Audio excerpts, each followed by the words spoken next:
একটা কথা জানার ছিল। লজ্জায় কাউকে জিজ্ঞেস করতে পারছি না, আবার ভয়ে চেপেও রাখতে পারছি না। আচ্ছা, ডায়াবেটিস হলে কি যৌন ক্ষমতা ফুরিয়ে যায়? ঘটনা কি সত্যি? তাহলে আমার কি হবে?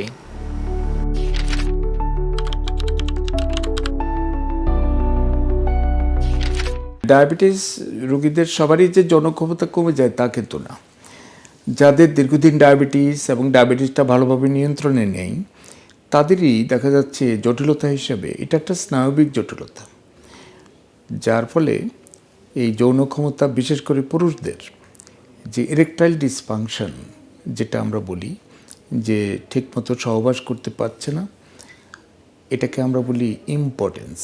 সবার হয় না, যাদের ডায়াবেটিসটা পুরোপুরি নিয়ন্ত্রণে নেই, দীর্ঘদিন ডায়াবেটিস, তাদের এই জটিলতাটা হতে পারে। মহিলাদের ব্যাপারে কিন্তু তার সেক্সের প্রতি একটু আগ্রহ কমে যেতে পারে। রোগবালাই নিয়ে ফিসফিসিয়ে কথা বলার কি আছে? আমার ডায়াবেটিস নিয়ন্ত্রণে, কোথাও কোনো সমস্যা নেই। আপনার কি খবর? ডায়াবেটিস নিয়ন্ত্রণে রাখুন, সুস্থ সুন্দর জীবনযাপন করুন।